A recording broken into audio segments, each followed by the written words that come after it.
Welcome everybody to this online panel discussion. My name's Fred. I'm a client strategist here at Clearleft. For any of you who don't know Clearleft or don't know us particularly well, we're a design agency. We've been around for, well, it's our 20th birthday this year.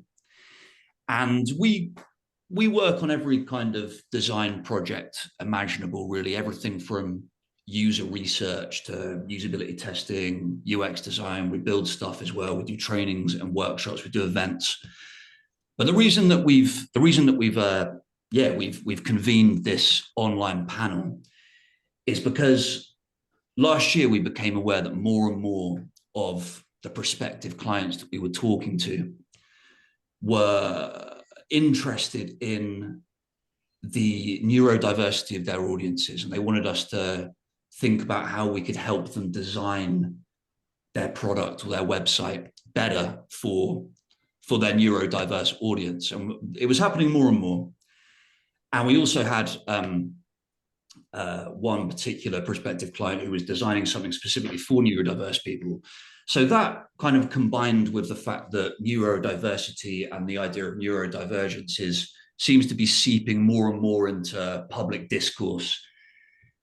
And combined with the fact that at Clearleft, we've always been big advocates of accessibility. We've always, prided ourselves on designing in an accessible way. We thought that in order to be able to continue to do that, we really need to explore how neurodiversity interacts with accessibility, and does it change what we've traditionally thought of as accessibility in design. So that's what we've been doing. And we thought that it was such an interesting subject that it would be worth talking about it in more of a public way. And so that's why we've convened this expert panel. And so we're going to talk about what is neurodiversity, how do neurodivergent minds interact with the things that we design, how designing or not designing for neurodivergent minds affects people, organizations, and society as a whole. And we're going to make sure that you will go away with some practical steps that you can take into your day-to-day lives or your day-to-day work. So before I introduce the panel to you, anytime you have a question that you want to ask, please just whack it straight into the Q&A. And my colleague Jordan is going to be compiling questions that we'll then work our way through at the end. So please don't feel like you have to wait until the end to ask a question. Cool. So I think we're going to get started. And before we do, I want to introduce our panel. So first of all, I want to introduce Jamie and Lion. So two guests for the price of one. Jamie is a digital accessibility specialist with a background in software development. And he does talks, podcasts, writing, and advocacy work with organizations all over the world, and has done for many years. And in his spare time, he also fights financial crime with his anti-money laundering software service, ERMI, who Clearleft is actually working with at the moment. That's how I met Fred. Yeah. So welcome, Jamie, and thanks for joining. Next, we have Priyanca. Priyanca is a senior user researcher. She's an expert on accessibility and inclusion, and she's a graduate in cognitive neuroscience and psychology. And anyone who came to our recent event, Research by the Sea, which was a couple of months ago now, I think, may recognize Priyanca from a brilliant talk she did in the afternoon. So welcome, Priyanca, and thank you for joining. We've also got Joan Herlinger, who is an experienced product designer and a UX designer. She's an accessibility specialist, and she's also an illustrator, and she's also a speaker on designing for neurodiversity. And she's also a regular at Clearleft's Service Design Breakfast Club, which takes place every couple of months on a Thursday. So any service designers in and around Brighton who don't already come to that, please do feel free to come down to the next one. And finally, I want to introduce Craig. Craig is a design lead, an accessibility specialist, and advocate for user-centered accessibility. He's the former head of accessibility at the Department for Work and Pensions, and also a regular conference speaker. And he'll actually be speaking at UX London, our event, which is happening in a couple of months at Code Node up in London. So with that, let's get started. And nice meaty question to start off with, which I think I'm going to direct at Jamie to start with. Let's talk about what these words neurodiverse and neurodivergent that have seeped into our discourse actually mean. So Jamie, what's the difference between neurodiverse and neurodivergent? Okay. So there's a bit of a story to all of this. So way back in the 90s, late 80s, 90s, there was a bunch of people, including a lady called Judy Singer, who observed this idea of biodiversity, right? So this political concept that there is value in biological variation within like a forest. And they came up with this thing, this truism, that no two human minds are exactly alike. Right? And they named that truism neurodiversity, neurological diversity. So it's this idea. So the core thing with neurodiversity is it's got two parts to it. It's recognizing that diversity exists between people's brains, but it's also recognizing that diversity has value. So that's the neurodiversity bit. Then kind of after that, we had the ASAN movement, which is the Autistic Self-Advocacy Network in the US. That really started what we'd probably refer to as the neurodiversity movement. This is more about looking about neurodiversity in society. It's more about a power dynamic between neurological majority who tend to hold power and many different neurological minorities who tend not to hold power, right? So that's the neurodiversity movement. That's this idea that in a similar way to, essentially, there's a great quote by Steve Silverman, which was that he came to autism looking for a medical thing, and he found a civil rights movement being born. So that's the idea. In the same way that we have LGBT rights and racism and stuff, where there's a large, powerful group and a smaller, less powerful group, similar dynamics exist in neurological stuff.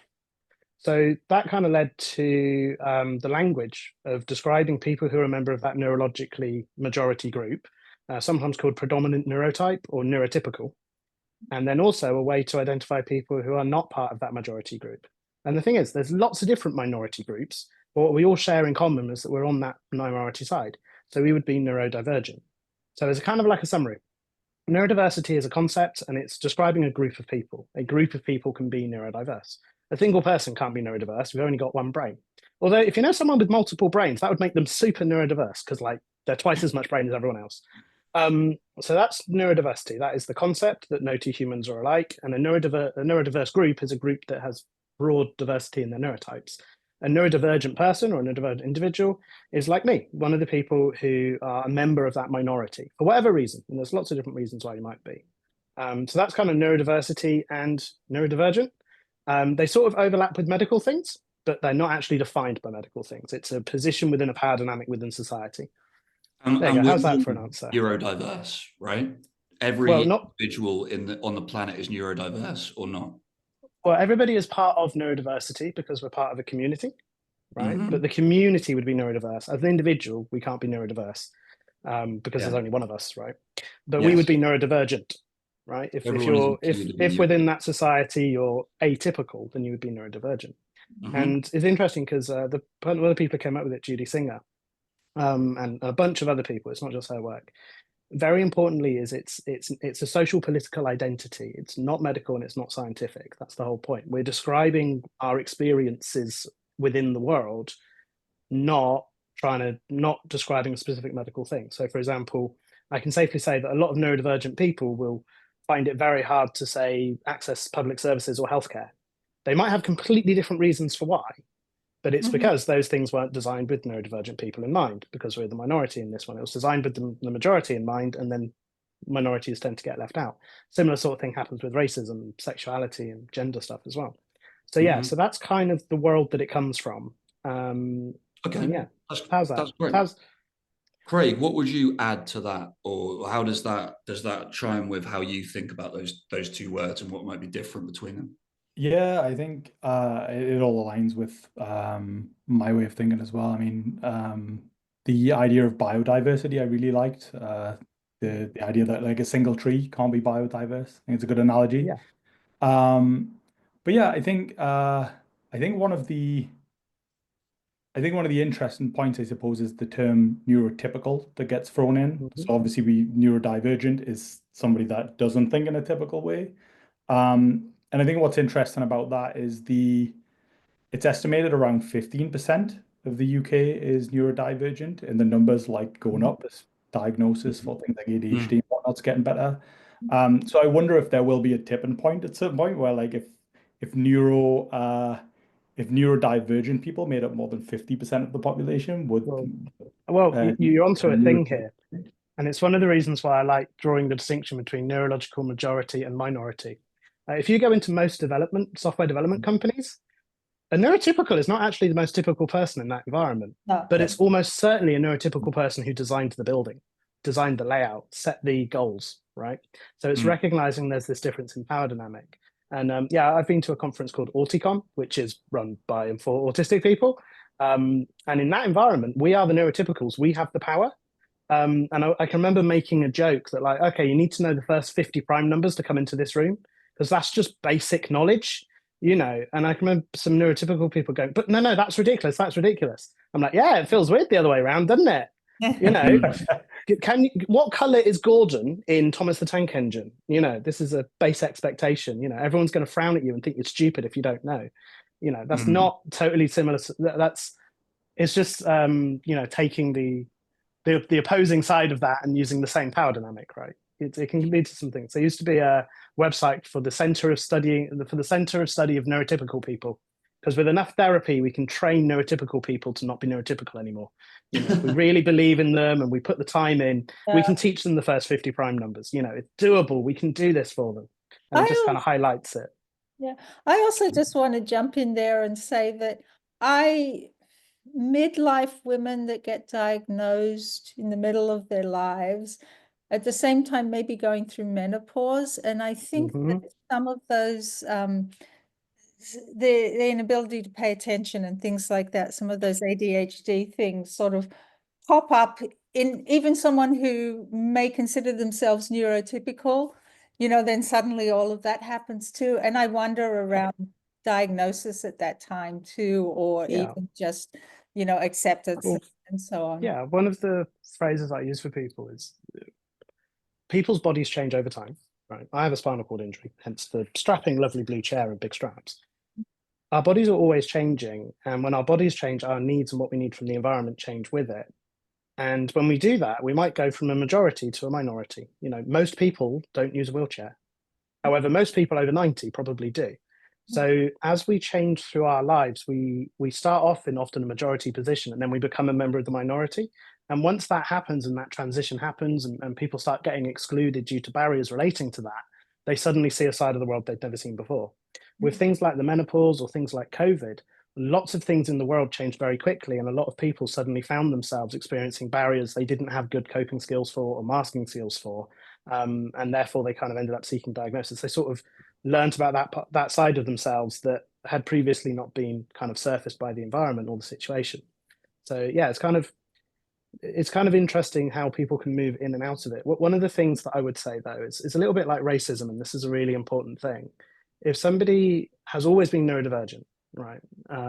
So for example, there's things like TBI, traumatic brain injury, that's acquired brain changes. That would absolutely make somebody neurodivergent, right? Absolutely. Yeah. In fact, neurodivergent, I said, is anybody who is part of a neurological minority for whatever reason.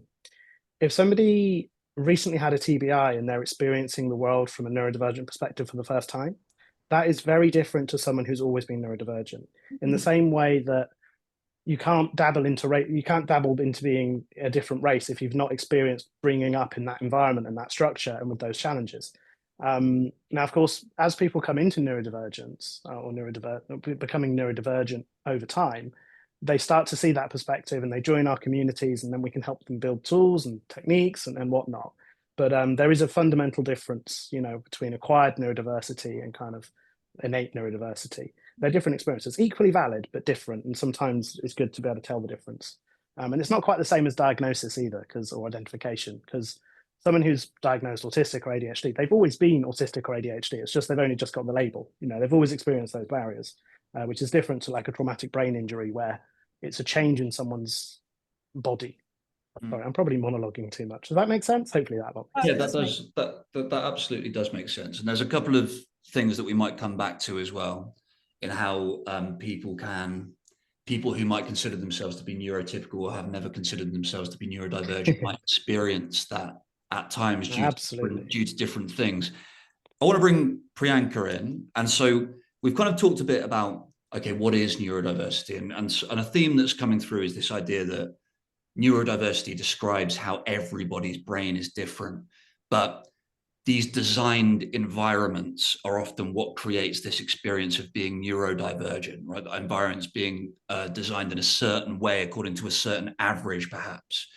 And I was wondering, Priyanka, if you could talk a little bit about how does that manifest itself for a neurodivergent person? Like, what are the actual, how does, how can somebody's cognitive profile affect how they interact with these things that have been designed, like products, services, websites, and things like that?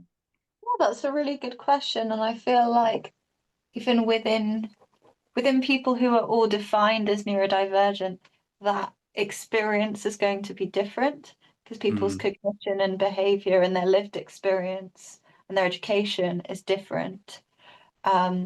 I think that there are aspects of being neurodivergent, such as things like your executive function, your working memory, your patience, your ability to kind of tolerate processes that don't seem logical and like actually kind of get through it. Like, you know, I personally, like, I can find filling forms in really, like, really challenging, like really draining. It doesn't mean that, like, you know, the concept of a spiky profile, I think, is very useful in the context of neurodiversity. Could you explain a spiky profile a little bit for us? Yeah, sure. So I think like the concept is around that people who are neurotypical, if they're kind of measured on like lots of different kind of cognitive abilities, they're kind of, if you imagine a graph, it tends to be more level. But if you're neurodivergent, people, their how they measure on all these different tasks can really vary. So someone might be exceptional with their kind of spatial visual thinking, but they may really struggle with like recall or working memory. So that sometimes sorry, you go. Another name for that you might hear is the hedgehog profile, because when you draw it on a chart, it looks like a spiky hedgehog. This was my job at when I worked at Genius Within recently, was designing their psychometric tool that gave people a profile. So there's 13 different areas of cognition, numeracy, visual literacy, motion and balance, you know, a whole bunch of things. And neurotypical people tend to come up with, you know, a much more standard just across, whereas the spiky profile, like, you're really good at some things, and, you know, like for me, I'm really good at about 8 things, and then 2 or 3 things I'm just, you know, balance being one of them. I'm really terrible at, you know. When we kind of apply this to products and services, this understanding that there's a difference in ability. So kind of going back to accessibility things. So this cognitive stuff, we often refer to it as cognitive accessibility, right? That's kind of the broader thing that we're talking about here. Cognitive accessibility is all about how people receive, process, and act on information, right? So that's the process that's happening. And there's the things that get in the way that cause problems. They're the barriers, and it's the barriers that go on to exclude us. So we've already talked about things like working memory. So to give that like a concrete example, know those things where you get a 2-factor code sent to your phone and you have to type it in within a certain amount of time? I basically couldn't buy anything using one of my bank accounts because it gave me 15 seconds to type it in. And in that amount of time, I couldn't do it. So that's a working memory thing. But also just passwords and things like that in general, or if you need someone to remember something from the start of a process at the end of the process. So you've got things like working memory, but you've also got barriers around language. So use of literal language, or voids of information, density, jargon. Like a good example of a place where I ended up getting really excluded was I almost ended up in court for not paying council tax, because I understood I needed to go to the council and sign up. So I signed up accidentally for the housing registry because I didn't understand they were different things, right? So this sort of language, use of literal language, or another example, no, we say you got in a train, or you say, oh, you got on a train, not in a train, right? Well, I'd been riding trains a lot and my brain had silently swapped the difference between in and on. And I was putting the pizzas on top of the microwave, turning the microwave on and wondering why they weren't cooking. I could have told you exactly how a microwave works. I could have told you all of the physics going on. But those two little words have got swapped around and I've taken it very literally. Get on a train, in a train. Okay, cool. So use of literal language. There's so many examples on that sort of thing. Jamie, just to talk about that a little bit more. So it's interesting because it's almost like the things that you're really, really good at possibly involve information traveling very fast and direct from one part of your brain to another part of your brain, and which is a massive advantage. But then sometimes that might cause this situation where a little detail like that is almost I have a insequential. I have a cracking example around contextuality. When I was a kid, I have a report from when I was a kid saying that Jamie uses a pedantic version of language that is hard for other people to understand. It's in one of these reports.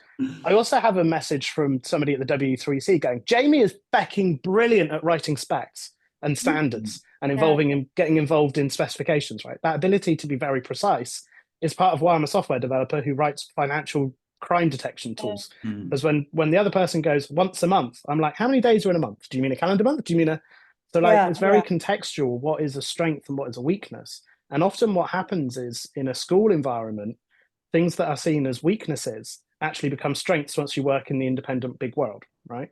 So if kids are getting in trouble in school for asking too many questions or not respecting authority, those becomes really foundational, useful skills once you're working in the real world, especially if you're self-employed, right? So it's the environment.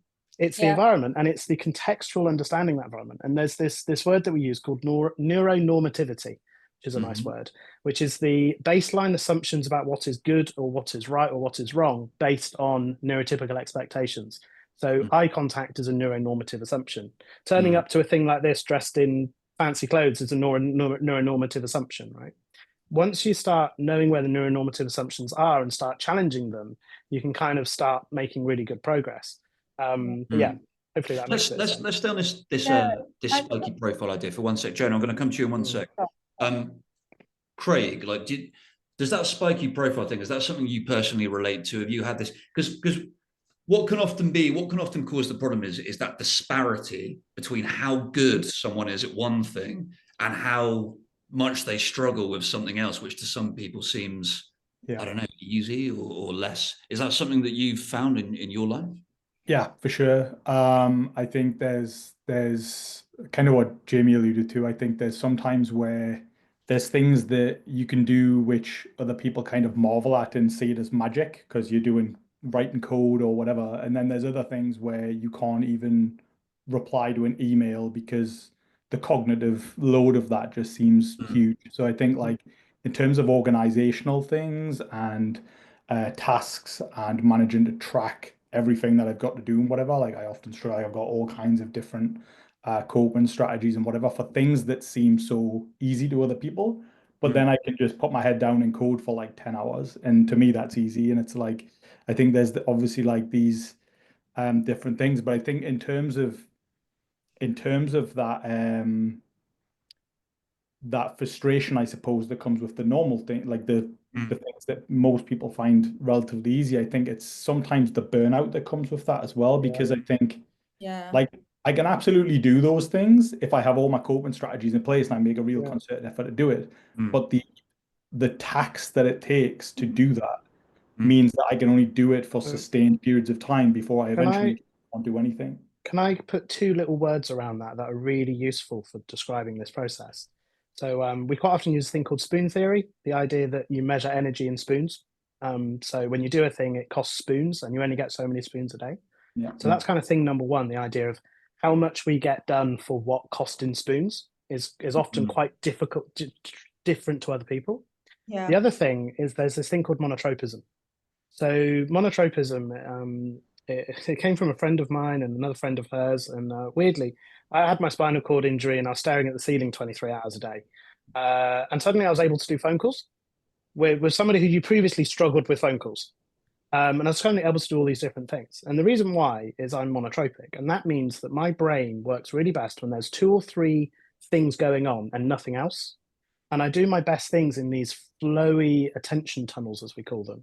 So what Craig was talking to there about being able to sit down for 10 hours and get lots of things done, that's an attention tunnel, that's a flow state. That's what monotropism was talking about. What we tend to do is we tend to build society around time and task rather than flow states. So if I need to do a thing, but I'm not in a flow state, that's grinding. That's really expensive. That's burning lots and lots of spoons for very little progress. But if I can reorder my life, restructure a few things so that rather than getting up in the day with a task list, I get up in the day planning tunnels. I'm going to do a tunnel at my laptop today. I'm going to do a tunnel at the cafe today. You can sort of get into the productive tunnel states, and then the other stuff sort of looks after itself because you're in that flow state to get things done. So much of the work that I do when I'm coaching people is less about how do I cope with ADHD, what's a better task management system. It's about helping people learn how to get in and out of flow states, how to basically what do they need from the environment to get their brain to work the best, right? And sometimes it can be really surprising. So somebody that I was working with recently, they're doing a PhD in robotics, and they were really struggling with writing up some bunch of stuff. We were talking about different barriers, and one of the things they said is I have to keep the window closed so I don't get blown away. And I was like, oh, hang on a minute, socio-physical perception. Do you feel like you're really light and you can't really tell where you start and your chair stops? Like, yes, cool. Try a weighted lap blanket. And they did, and they found that they could get into these focused flow states a lot easier because their body was perceiving themselves as floating. So putting them down, bringing them to a physical thing, got them back into that easy flow state. So that's a lot of it as well. It's like, you could say that the spiky profile is our strengths and weaknesses. That's kind of one thing. And another thing is how do we apply this within our lives to have success within a society that generally doesn't value those things? If you live in a society that values doing X thing by X time, and you need to get in and out of flow states and you don't really control that, that can be really hard. And that's, anyway, I am a monologuing, which I'm good at because it's a lovely flow state. So I will bounce back to somebody else rather than just monologue. She wanted to say. So I was going to say a few things. RSD, rejection sensitivity dysphoria, is a common thing for neurodiverse people.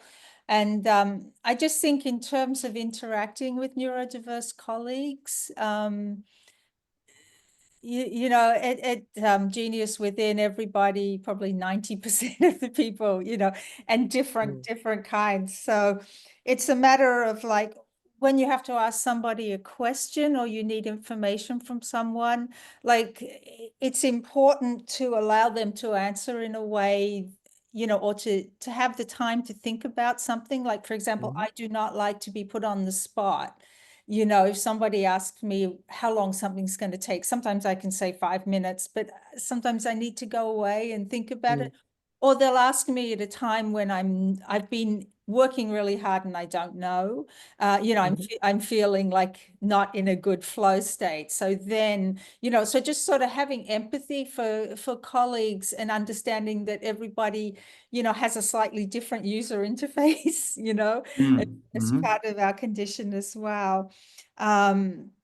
So that was sort of the main thing too, that I was going to say. Oh, and be careful of, like, just for practical things, if you're writing website interfaces, be careful of metaphor, for example, because it's unclear, particularly for autistic, and also dyslexic users will struggle with it. Just the clearer you can make something, and that often means running it by a lot of people and being really conscious, that can really help as well. Priyanka, looks like you've got something that you wanted to add. Yeah, I raised my hand. So earlier we kind of listed a couple of aspects which are almost things that you typically assume that neurodivergent people might find more challenging. But I think there's more subtle aspects as well. Things like I think the sensory aspect of accessibility is often like under considered. Yes. For example, I think maybe all of us can relate here from the reactions I can see from other people's faces. But like, it could be sensitivity to noise, sensitivity to color. I often turn all the colors off on my laptop and on my mobile.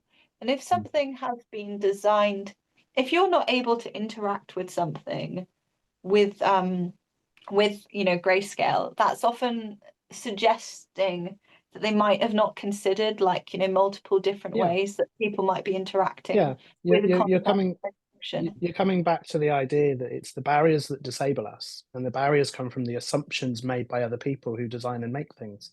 If somebody made the assumption that everybody can see color, and everybody has color perception, and they design a thing that depends on color, that doesn't have another way of distinguishing, then they are disabling the people who, for whatever reason, don't have access to color. And that might be a choice, that might be a color blindness thing. And to kind of build on the sensory side, dark mode. Yeah. Like, I can genuinely use my computer more because of dark modes. I used to run my computer with the screen brightness at more or less minimum because I found the brightness so painful. You'll notice that I'm not sat in a brightly lit room right now, right? You know, if I was sat in Craig's room, I'd have my eyes screwed up and a hand over my eye going, ow. Being when you turn the brightness of your screen all the way down, you also lose color contrast. So I'd end up not being able to read things. But once we had dark mode everywhere, I could turn my brightness all the way up so the text was nice and bright, whilst all the backgrounds went black and went away. So things like brightness, things like dark mode they're inclusive design in the sense that they're helping people in a situational thing, but they're also accessibility wins because they're helping us with, they're helping remove barriers that relate to, when people make an assumption about our body or ability, that creates a barrier, and then that's an accessibility barrier, if that makes any sense. Yeah. So I want to kind of build on that a little bit. So we're talking about this world in which often the way things are designed can unconsciously make things difficult for neurodivergent people. What is there something to be said for the idea that as designers, paying closer attention to that experience has the potential to help us design things which work better, not just for neurodivergent people, but for everyone? And yes. yeah, Craig, I'll start with you on that one. Yeah, I mean, I think when you design with neurodivergent people in mind, or people any sort of particular user group in mind, you definitely make things easier for everyone. I think there's there's a whole bunch of examples you could pull out of where accessibility features benefit other people. I mean, like, we've probably all been in the quiet coach on a train, can't have the volume on your phone, and you've got the captions on, for example, but the captions weren't designed for that scenario. It just happens that they work well in that scenario. Things like wheelchair ramps, if you've got a push bike or a suitcase or whatever, the wheelchair ramp works fine as well. So there's things that were designed for a certain user group that then benefit everybody else.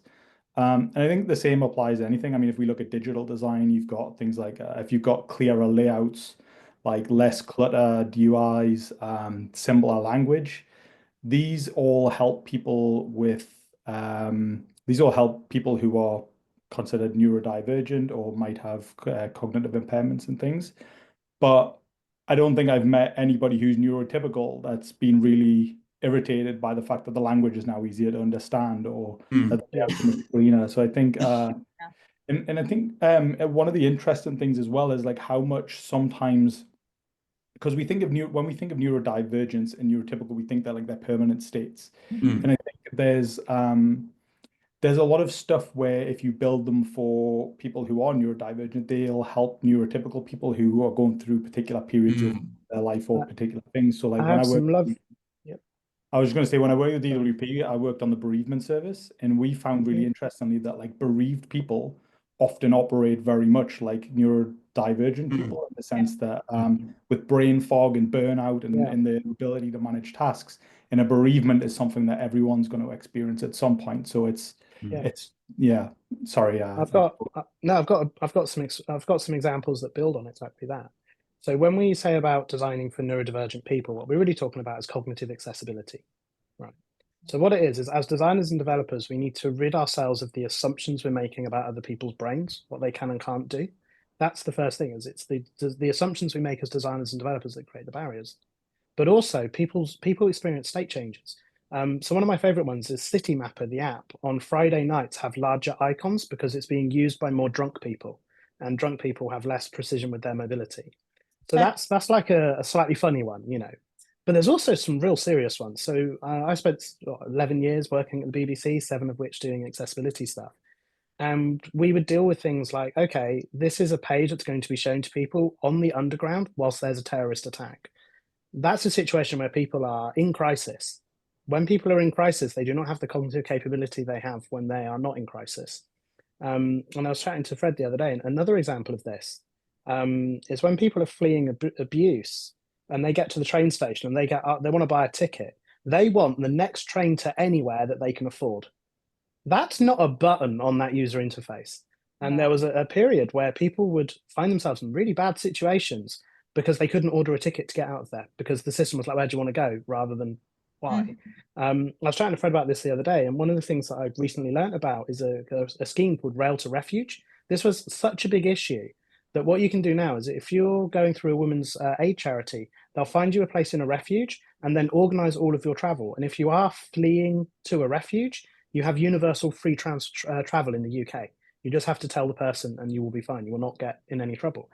What that's doing is that's a social thing to make up for a software error, right? That's a social thing to be made up for the fact that in the day, you could just go to a booth and go, I just need to get out of here, please help me. And somebody would be able to go, okay, 7:59 train, platform 4, go for it. But when we replaced that booth with a piece of software, we missed that requirement and we missed the situation. So there's this huge overlap between kind of people's states, you know, with alcohol and things like that, people in crisis, but also, as something that Craig's alluded to, we're all aging, and cognitive abilities change as you age. So we're all going to experience this. One of the things I work with quite a few game studios, and one of the things that is quite interesting is that the staff, the leadership of game studios are getting older, because they created games 20 years ago, 30 years ago. Now they run a giant game studio making multi-million-pound games. They're in their 50s, and they're starting to experience cognitive decline and things like that. They're starting to ask for accessibility features in their games so that they can still play them. So yeah, as an aging population, we're all going to need this eventually as well. Yeah, it's really one thing. Joan, let's go to you, and then we'll go to Priyanka. So one thing I would say, there's a, you know, I use a lot of UX tools online, like Figma and stuff like that. So if I'm spacing things out, it's difficult to click into the number, like to increase, say, to go from 16 to 24 pixels, because it's too damn small for me. And, you know, I want to be designing forever because I love design, you know, and also older people need design too, you know. I have a similar record. So when I had my spinal cord injury, I experienced a lot of pain. Or I experienced a lot of pain, and no people say the joke, blind with pain, or like, you know, seeing funny. It's true. If you're in enough pain, your vision starts to get distorted. So one of the things I was finding was I was finding tools to be inaccessible, and the tools couldn't be resized. So what I started doing is I've got a 32-inch display behind me. It thinks it's a laptop screen. Everything is four times bigger, with no accessibility tools turned on, simply because it's rendering 4 times bigger. So yeah, with that sort of thing, Figma is one of them. There's some other tools where, yeah, it's not resizable. So I ended up just making the screen bigger, but not increasing the resolution. So, you know, everything got proportionally bigger. Yeah, it's a remarkable one. And yeah, we want to keep doing this into the future. So we need to get the accessibility of it right. Absolutely. Priyanka, what were you going to say? Yeah, I think people have already referenced this, especially examples that Craig has given relating to bereavement, and Jamie talking about pain. And I think it's sometimes people design for like an idealized user, and they think of the characteristics and the capabilities of that person to have their full attention based on the thing in front of them.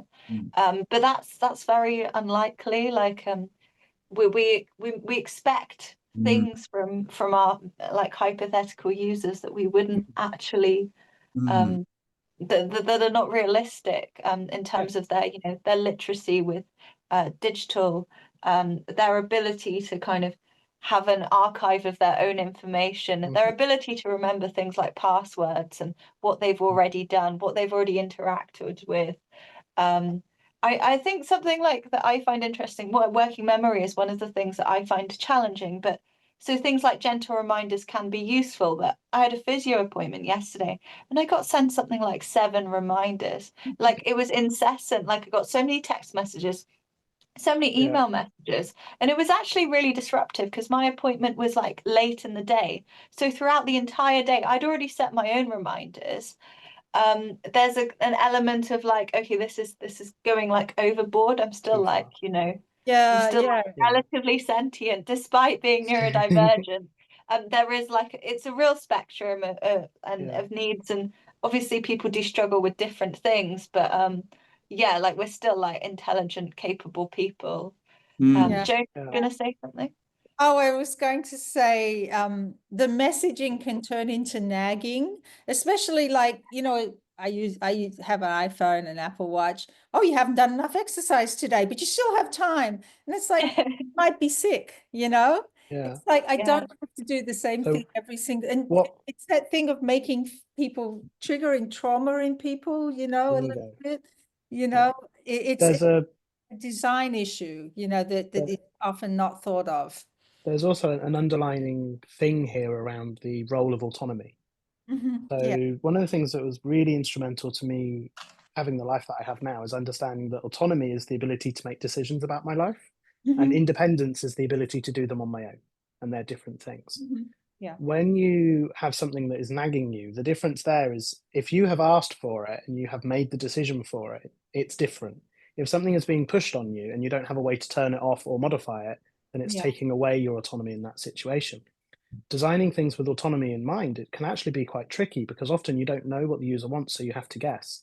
Some of my favorite game accessibility things are the things where at the start of the game, they ask the user what they want. Do you want challenging combat? Do you want challenging navigation? Do you want challenging puzzles? Yes, no, this much, that much. So, you know, things like game difficulty aren't just easy, medium, hard. It's more specific than that. It's giving the user autonomy. When I'm helping organizations design buildings, one of the things that I quite often talk to them about is that it's not that autistic people need low-level lighting and that low vision people need bright lighting. It's that you need to give the users of the room control of the lighting. You need to give them the autonomy and the control. So, for example, if I'm going into the room, I can turn the lights down to make them comfortable for me. If I'm going into the room with one of my low vision colleagues, we'll turn the lights up really bright so that they can see, and I'll put my sunglasses on, right? Because if we've got controls in the wall to turn the lights up and down, we can adjust the environment to remove the barriers so that we're all comfortable. It's when we try and make one size fits all cookie cutter experiences, we tend to create these barriers. This is an interesting point, because it feels like what we're talking about is this incredible diversity of human experience, the way that people experience the world and the way that people process information, but a world that's often designed in a kind of one size fits all standardized way, and it's creating a tax, as you put it, Craig, I think really well. It's like it's taxing a lot of people. But a lot of people, you know, more and more people are identifying as neurodivergent now. But there are a lot of people who will have, for a long time, internalized this idea that their experience is just because there's something wrong with them. But it sounds as if, you know, almost the neurodivergent experience could be this, like, almost like this bloodhound that's sniffing out these ways that services and designs can be made more customizable. To suit everyone. One of the phrases we sometimes hear is the canary in the coal mine, which is a good analogy. They've used to take canaries down into coal mines because they are more sensitive to poisonous gas. The only bad side of that is the canary normally died. Please don't kill autistic people to find barriers. But you're talking about like the impact of lack of accessibility into society. And I kind of have a really huge example here. I have a spinal cord injury issue that was entirely preventable. The only reason it didn't get prevented is because there were too many barriers to healthcare. When I turned up the first time presenting the signs, I didn't say ow, and I didn't look like I was in enough pain. So nobody looked closer. This is, you know, the situation I exist in today was entirely preventable, entirely because those systems are not designed around neurodivergent minds. But then on the flip side of that, if anyone ever sees me out and around, I have a buggy rather than a wheelchair, right? Because I can't sit upright, hence this chair, the only traditional wheelchairs I can sit in, you sort of sit on top of them with two little metal poles holding a cushion behind your head. that is horrible from a sensory perspective. You feel like you're sat on top of this thing about to be eaten by the birds, right? So we found this company who make big buggies, 3-wheeled buggies, a nice down and low, good sensory environment, nice and safe. When we got the buggy, we started going to hospital with the buggy, and suddenly my ability to communicate with the doctors doubled because I was in a place that I felt safe. I was in a tool that helped. So we've both got the situation where when society doesn't properly accommodate people, and it doesn't, when people with power in society make assumptions and design things with barriers, they exclude people. The outcomes are legal, medical, social, you know. But equally, when we get it right and we go, oh, hang on a minute, that's not the right tool. Let's go and find the right tool. And we make that adaptation from a wheelchair to a buggy. We can also really help people kind of turn potential into reality. So it's kind of both sides of it. It's removing the barriers as they're created in the design phase, but it's also knowing the tools and the solutions and applying them so that other people can thrive, regardless of their situation. Let's stay with that idea for a sec, because before we go on to talking a little bit about some practical steps that people can take away with them, what are the wider benefits to society in of more cognitively accessible designs, whether that's websites, whether that's products, whether that's the way that things like tube stations work and stuff like that? Craig, let me come to you first. I mean, I can answer this. I feel like I've talked a lot though. I don't know if you want to maybe pass it to somebody else. I mean, I'm happy to answer it. But... Would anyone else like to jump in? Joan, Priyanka? Yeah, I would say, well, when you design things with a lot of clarity for everybody, I think that it, you know, neurotypical people are also very busy people. I was designing products for doctors, research products for doctors when I was living in France, and they wanted their information as fast as possible too. So writing in a clear, simple voice and just allowing a good flow of information for them allowed them to find things a lot faster. So I think it really benefits everybody just to, you know, these design principles, like users don't always know there's something wrong. They have a feeling there's something wrong. They don't know what it is. And that's our job, you know, as designers to apply the, you know, the WCAG standards are very robust and very, you know, there's a lot of information in them, and they've, you know, and just applying those to everything, and also talking to a lot of people, observing people, just understanding you're not the default person, I think is super, super important. For me, even like from a point of view of accessibility, I think about putting together an IKEA bookshelf as a woman who's 5'4". You know, it will say one person can put this together, but it'll be one tall suite. Yeah, as a wheelchair user, similar thing. Yeah. Right. Yeah. When people make assumptions. So your question was, what are the wider benefits to society? Ultimately, we all thrive together. If more people in society are thriving, happy, productive, having the lives they want, that's a rising tide that lifts all boats. So on the one side, we have how enabling people to thrive, but we also have protecting people. Right? Right now, there is a lot of design and there's a lot of things out there that are badly designed and they cause harm. It's great. We can design them better so they cause less harm. And by doing that, we're protecting people. We're helping people to have the lives they want. And that's sometimes hard to explain if people tend to think very individual, you know, this single user's needs or what does this one person need, they can sometimes lose the fact that the same thing in a different context could be utterly life-changing. So to give one example of this, when I was a teenager, I was homeless for a brief period. And the school that I went to, the college that I was going to, they had a system so I could basically get free lunch meals. And it was my only food, right? However, they had nowhere published what time the cafe was open and when they had different food available, right? So I would come in the morning and ask them, hey, when are the hot meals today? Because it would vary on different days. That information to somebody who works at the school in a little app going, oh, the cafe opens at 10:30 today and here are the 4 meals. That's trivial information. Oh, they could just go down and look. For me at that time, that was my only meal of the day. If I got it wrong, I wasn't going to eat that day. So for me, it was critical information. So when we're designing things, when we're making things, thinking about the impact it can have on the user, are there any users for which this is going to be life-changing? And the reality is, a podcast app, probably not. right? But the BBC homepage, hell yeah, like we can change lives with that. It's going to affect people's lives if they walk into a terrorist attack or whatever. So thinking through what we're building and how we can cause harm, and then taking responsibility for the harm we can cause, leads to less harm, which leads to people being protected, which also leads to people thriving, and then the world being a better place. That's great. Craig, what's your take? Yeah, I was just going to add to that. So when you talk about like the wider benefits of society, I think one of the things that people often overlook is the impact that living in a world that isn't designed for you kind of has on you. And I think that you know, when you have, I guess it's about feeling respected and having dignity and all of these sorts of things. And I think when you do not feel included, that can have impact on things like your self-esteem, your mental health, the opportunities that are available to people. And I think one of the things from a society point of view that people might not see is if people aren't supported and that affects their mental health, what is the burden that then places on the NHS for them providing things like counseling and support and you know, medication in some cases. And I think there's you know, the benefits of society, I guess, go. There's benefits for those individuals, but I think in terms of looking from a broader perspective, it's what's the impact of not doing this, and society benefits from that in that way. And it also means that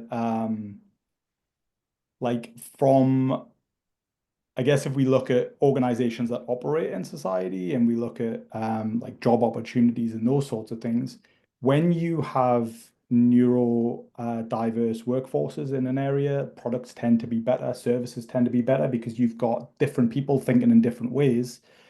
They might solve a problem completely differently to how it's been done in the past. So I think when you have, I suppose when you look at it from where society as a whole is getting more mature in the way that they think about these things, the organizations that are providing services and providing products and providing experiences for people are also getting better. And I suppose it just makes things better across the board. But yeah, that's just kind of what that's a really interesting idea. The idea that the more barriers we get rid of, the more we can really take advantage of the natural diversity that exists in society. Even if, Priyanka, sorry, even if it's temporary diversity, like for example, using the Paris Metro, difficult for wheelchair users, difficult for new mums and dads too. Yeah. You know, you're carrying things up flights of stairs. You know, thinking through that, everyone has something at some point. Maybe you break your leg, maybe you're just exhausted one day, or you've got an elderly parent with you, or whatever. Whatever you can do to make things simpler for everybody and provide people with options to access that suit, you know, think more about, you know, and even things like elevators in railway stations, those are good until there's an electricity issue, for example, or, you know, I lived in San Francisco and there was a sizable homeless population that were always somehow breaking the elevators and escalators. So that meant people couldn't go from home to work if they were in a wheelchair, you know, on that particular day. So just sort of thinking about ways to, you know, that it has to really be every day that it works too, and not, you know, not just, oh, some days, oh, well, it's broken, too bad, you know, and also communicating that information early enough so somebody doesn't go to the railway station, take the train, and then get to the other end and they can't, you know, they can't get in. One of the things we're kind of alluding to here is the priority of access. So when it's funny, isn't it? During the pandemic, when everybody was at home, suddenly it was really easy to see your doctor over a phone call rather than having to go in person, right? Because the typical people needed it.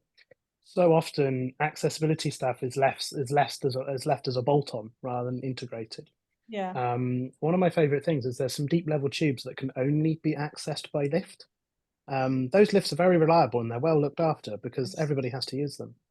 If you're challenging a power dynamic, and this is part of where we come back to thinking of neurodiversity as a civil rights movement, What we're asking for is we're asking for our right to access society to be upheld, and for society to take into account our bodies and what we need. Or another way of putting it is we need society to stop making things too hard and stupid. You know, you were talking there about like lifts and stuff. One of the pieces of work I did recently was with a railway, and they were asking about this. How are we going to? How would you plan this journey? And my honest answer to them was, I wouldn't, because I just don't think I don't have the confidence. Once you're combining mobility impairment and the lift may or may not work with cognitive impairment, difficulty planning things, the end result is you don't go anywhere by train for 5 years because it's just too complicated. So understanding the way that things, you know, normal barriers can be compounded by cognitive accessibility, which can in turn be compounded by neurodiversity related barriers. So, or neurodivergent related barriers. So yeah, hopefully that makes some sense. Absolutely. So look, this hour has absolutely flown by, as I knew it would. Before we go to Q&A, I'm going to ask each of you for one practical step that an individual or a team can take to create more cognitively accessible designs. And I'm going to ask you humbly to keep it quite short and punchy so that we can have a little bit of time for Q&A. I'll start with you, Priyanka, if that's all right. Yeah, I mean, I think a good way of maybe trying to get into I'm trying to say emulate what it might feel like is maybe trying to do the task while you simultaneously have other things going on. So like, let's say if you're trying to complete the task, but you're also kind of, you know, you're getting off a bus or you're like crossing the road. It might not be safe, but trying and mirror or parallel that sort of the kind of experience of having like a lot of other things also going on, I think is useful. Yeah, sorry, yeah. No, that's great. There's lots That's of great. ideas. Also, try using things with the color turned off. I think that's quite useful. With the what turned off? If you can't actually complete the journey with color turned off, that it might give you an indication it's not simple enough. That's really interesting. How about you, Jamie? So the piece of advice I tend to give people is know what your assumptions are and write them down. When you start a project, write down your assumptions about people's language. What are you assuming about their reading ability? What are you assuming about people's background knowledge and jargon? And what are you assuming about people's working memory? Literally write the statement, I expect people to be able to remember 5 things, right? And as you're designing and as you're working things, check what you're doing against those assumptions. And doing this feels really stupid. Right? I've had teams of 20 people do this at the BBC and they all felt really stupid doing it, but it was really good reflective practice on what to improve. And then finally, if you're building something, make sure there's an undo button or a back button. Single most useful feature for all different types of people. Undo buttons and back buttons, they're magic. Lovely. Joan, what about you? I would say just offer people alternatives. For example, if you have videos on your website, offer them not only subtitles, but also a transcript as well. That's pretty much it for me, I'd say. I'll pass on to Sam. Well, thank you. Yeah, definitely short and punchy. And Craig, we'll finish up with you then. I think for me, it's like get curious about it. There's things like inclusive design principles. There's things like cognitive accessibility guidance, which W3C is busy working on.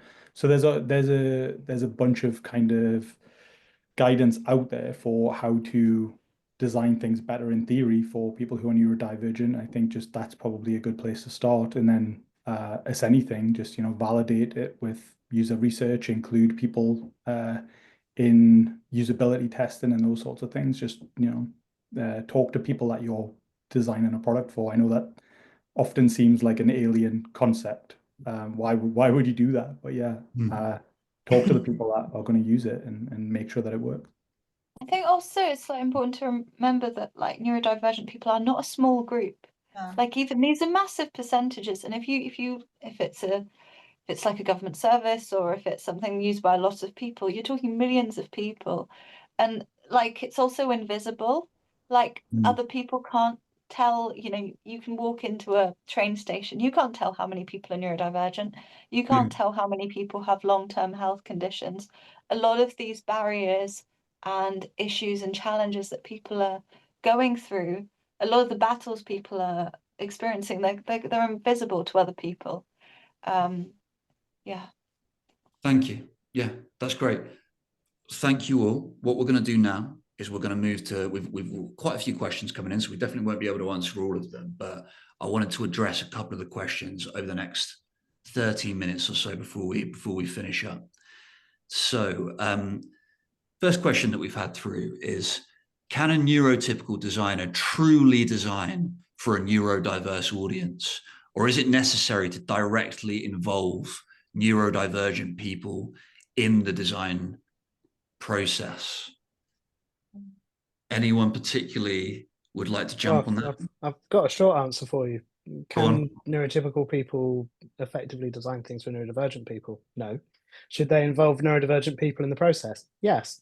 Ideally, those neurodivergent people are the rest of the people in their team, right? You know, at the BBC, one of the best things we ever did to improve the accessibility of one of our products was have a blind developer work on it, because the other developers weren't making it for blind people. They were making it work for the person sat on the desk opposite them, right? So yeah, making sure that you have neurodivergent people in your design teams means that they can help the neurotypical people who maybe can't meet those requirements. And also vice versa.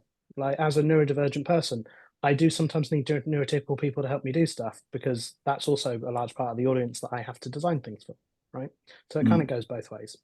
Yeah, I think it's a really good point. I think, like, when we use the term neurodivergent, there's, like, that kind of assumes again that it's one group, and I think the whole point of neurodiversity, I suppose, is, as much as no two people think the same, no two neurodivergent people will think the same. And I suppose if we take a step back from that question, it's probably just like, can any designer design something for a group of people without talking to them? And I think the answer is, again, probably no. It's you know, you should always really be validating designs with the people that are going to be using them. Yeah, even well, if it's small set of users. Sorry. they can design something badly for the other people is often what happens. And I would add to that just diversity on your team, you know, whether it's cognitive diversity, age diversity, you know, racial, social diversity, whatever. You know, there's just like unique experiences that people have. Now, in the interface design area, you know, in UX, service design, product design, it's a young field, and people forget that, you know, there are people like me that are, you know, older designers, but we're very valuable to be on the team too, because we've seen a lot of things, and we've also experienced a lot of different conditions, and you know, as designers, we tend to try to be empathetic people as well. And, you know, we've had a lot of interactions with various levels of, you know, physical, emotional, social ability, cognitive ability as well. So, you know, just making sure that when you're hiring people, you're hiring, you know, you're not just hiring this. I worked in Silicon Valley for a long time. You know, I worked with 21 to 40-year-old men most of the time, white men mostly. So just make sure your team is much more diverse than that. And if everyone starts to look the same, you've got to look at your hiring process. I feel like we haven't even mastered like designing for women who are like, you know, half the world's population. Yeah. Let alone designing for accessibility. But I think like like as Joan was saying, like and everyone has kind of alluded to this. Like, if you have people who have lived experience of accessibility, but also other challenges, other life challenges on your team, when you are interacting with people like your user research participants, they're going to feel like less othered, because you know that it's like these are kind of natural life experiences and not kind of, you know, one-off, like they're not sort of like animals in a zoo kind of feeling. Like, I have various accessibility needs, and I sort of hate feeling like a sort of weird specimen that the kind of medical students come in and peer at. You know, that's a horrible feeling to be that othered. You know, I still have to, you know, pay my bills and do all the normal things that a person has to do despite having all of these access needs. Yep. Yeah. Yeah. Thank you. That's. Let me move on to a different one. It feels like the answer to that, the short answer to that question, even shorter than what Jamie said, is you could, but it won't be as good as it could be. So the next question is, have you recently interacted with a product or service that you were pleasantly surprised by? In other words, due to ease of use or the consideration of the design? I have a Roomba, which mostly I like a lot. I like, it's fairly simple. The only thing I don't like about it is sometimes when I take the rollers out to clean them, it's difficult to put them back in. And I'd like, I always take a photo of it, but it goes in this way, Sorry, what's the product? What's the Roomba. product? Roomba. It's a vacuum robot. Oh, the robot, the little. Yeah. But the interface is quite lovely and it has a charm to it. It's like having a little dog that cleans up after itself. For people with a few conditions going on, like even for me as a dyspraxic person, I get tired easier. So not having to vacuum as much is really great. Yeah. That's interesting. I like Google Lens. I like being able to photograph or screenshot something and be able to copy the text that it's extracted from that image. I find that useful as someone who also has motor access needs. But also if you have to like copy things down from something, you can just take a picture and extract the text. It speeds things up. It's nice, it helps. Technology being useful, which is kind of good. Yeah. It's the opposite of a chat bot, in other words. You can find out what you want. What about you, Jamie? The example that I think I've been trying to think of examples, and I think one of my favorite ones is I lose a lot of things because when I disappear off into a nice monotropic focus tunnel, the rest of the universe disappears. When I come back, things have moved. Damn it, they didn't stay put. So I lose things left, right, and center. And I've recently been using the Apple AirTag stuff, and I'm now putting them on everything. Yeah. And they are so astonishingly easy to set up. You hold the tag to the back of your phone and it goes, yeah, that one. Yes. It's like one thing, give it a name. They even have little drop downs in case you're trying to work out what you want to call it. It's literally 15 seconds and it's done. I held off buying these things for so long because my assumption was there'd be a complicated setup process, right? But when I actually went and did it, I was delighted by how straightforward it was. So things like that, things that are very easy to set up and easy to use. There's the reason why my Nest Video doorbell is still in a box. I moved house in August, but it's still in a box because I know that I need to reset a Google account password to unlock it, and I ain't got the brain cells for that. Yeah, those little barriers can make a big difference, can't they? Absolutely. So we're going to address one more, and this is a really interesting question. How can we get people to be more optimistic about proactively catering for neurodivergent people? And I'll start with you, Craig. I know that's quite a big question, so don't want to put you on the spot, but I think it depends on who you're trying to inspire, because I think this is always the age-old question with accessibility and those sorts of things. It's like it's normally easier to inspire people who are, designers, for example, than somebody who is a change manager or governance sort of gateway holder or whatever. But I think in terms of trying to get people on board, I think the strategies that have worked for me is to find out kind of what people's motivations are for things. So like some people will be driven by cost savings or money or profit or whatever. And unfortunately, money talks. But I think for those things, you go, well, we already know about things like the purple pound and the spending power of people with disabilities in the UK or in the world, I suppose. And those sorts of, if your website's not accessible, you miss out on all of these people trying to spend their money. Like that can be a motivator for some people. I think for other people, it can be like they want to be the best designer they can possibly be, in which case their motivations are different, and you can, you know, you can point at things they didn't know about, and you can educate those people, and then that way they can be inspired that way. And I think it's that, I guess, the strategies and the tactics you have to take for getting the buy-in for these things is different depending on who the user groups are or the stakeholders that you're talking to. And I think it ultimately just boils down to finding out what motivates people. What is it about their job that they're trying? Are they trying to be the best at their job, or are they trying to what is their agenda? And then trying to shoehorn this stuff into that agenda so that it's aligned with their goals and their objectives and those sorts of things. I find that's normally the easiest way to get people on board. It's just align Funnily enough, what you're trying to do. Jamie, last comment from you. Yeah, funnily enough, you're talking about the motivation side. The other side I tend to find is I go and ask people what their barriers are, because there's accessibility barriers, but there's also barriers to accessibility. So I'll go and ask someone and go, why isn't this bit being done? Why isn't that bit being done? And so often the answers are really mundane. Like, we don't know how. We know we've got a copy of JAWS, but nobody knows how to use it, or we don't have access to a Windows machine. Right? Sometimes you just need to go and ask people what the barriers are that they're experiencing. And then sometimes it gets really recursive when they're not doing accessibility things due to accessibility barriers. And you're like, let's fix those accessibility barriers first, so you can then get on and fix other people's accessibility barriers. Yeah.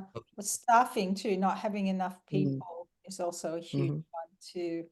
You know, that UX teams get cut, and developers too, and it really impacts the amount you can do, you know, especially if you're working in Agile, and just baking it in as early as possible into the process. Let's close with that. Thank you very much, Joan. So I think anyone watching this can see this is a really big conversation, a very multifaceted conversation, I think a very important conversation. And we could have gone on for a lot longer, but we have to stop it now. So thank you for everyone who did submit a question. We want to continue the conversation, and we will be continuing the conversation with everyone that arrived here. And we'd like to,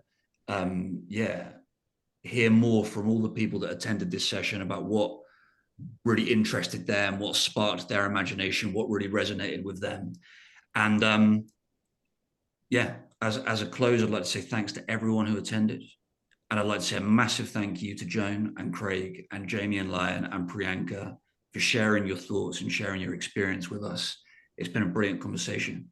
And thank you very much, everyone. You'll be hearing from us with some more chat from this, but enjoy the rest of your day. And thanks for coming. Thank Thanks, you. everyone. Bye-bye. Nice to meet you. Thank you. Bye-bye.